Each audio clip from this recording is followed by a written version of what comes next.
Bismillahirrahmanirrahim. Dear students, Assalamu alaikum. This is Dr. Shahid Hussain. As you all know that nowadays we are discussing the New World Information and Communication Order.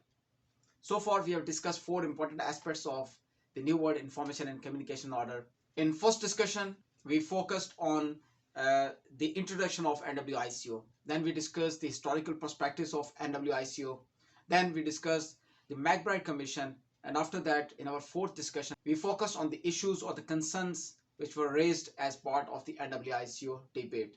And today we are going to focus on the responses of the West as regards to NWICO.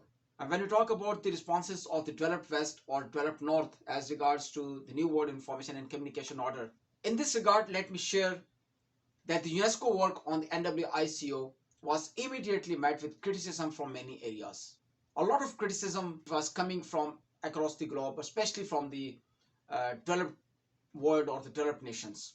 An interim report released in 1979 by the UNESCO was targeted by the Newspapers Publishers Association and the Society of Newspaper Editors of the Developed North. When we were discussing the McBride report, we discussed there that in 1980, when the McBride report, Many Voices, One World, was finally published, the report stated that the right to inform and be informed was critical to the modern societies and that information was a key resource.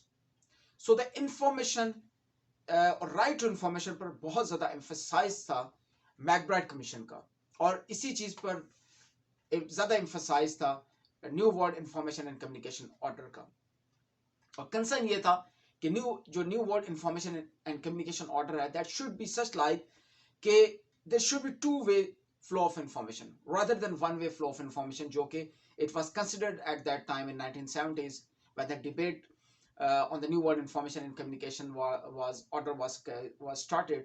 So there was a debate that there is one-way flow of information from the global north to the global south or west to east.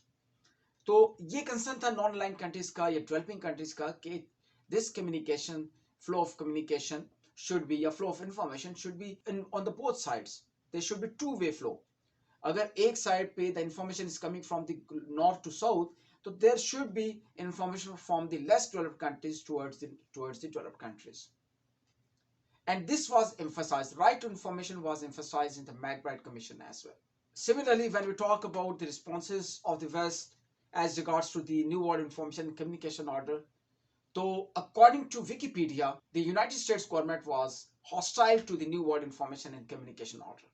Similarly, according to some analysts, the United States saw these issues simply as barriers to the free flow of communication and to the interests of American media corporations. जितने भी issues, जितने भी concerns that were raised as parts of the NWICO discussions, तो उनको American government जो है, they were considering as a threat, yeah, as a barrier to the free flow of information, yeah, free flow of communication, and to the interest of the American media corporations.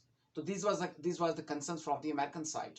Similarly, it has been mentioned by the Wikipedia in their article regarding the NWICO that there were accusations of corruption at the highest level of UNESCO leadership in Paris. Of course, the purpose was to somehow sabotage these debate on the New World Information and Communication Order and to limit the discussions regarding the New World Information and Communication Order.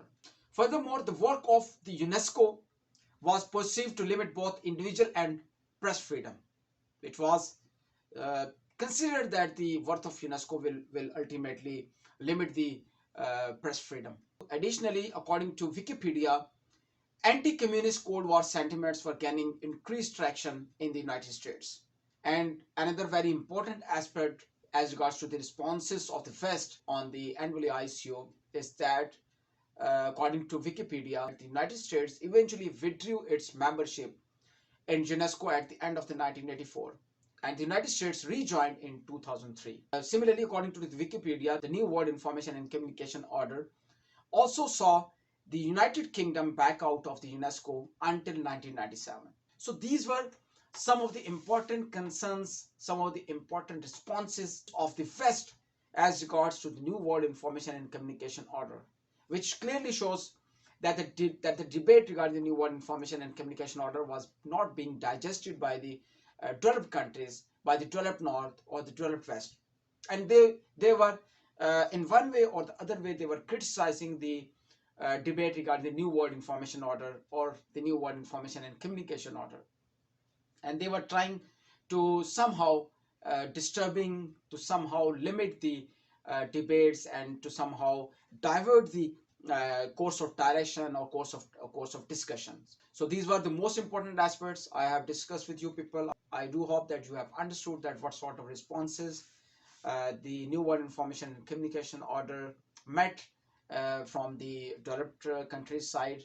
In our next discussion, we will be focusing on the important developments as regards to the New World Information and Communication Order, and then in the last we will be discussing the technological developments and the New World Information and Communication Order. Especially we will be focusing on the implication of the New World Information and Communication Order in this contemporary digital era. तो till that time take great care of yourself. अगर अभी तक आपने मेरा channel subscribe नहीं किया तो do subscribe it. Also press the bell icon so that you may get notification of all of my upcoming videos. अपना बहुत ख्याल रखिएगा और मुझे भी अपनी दुआ में शामिल रखें. अल्लाह हाफिज.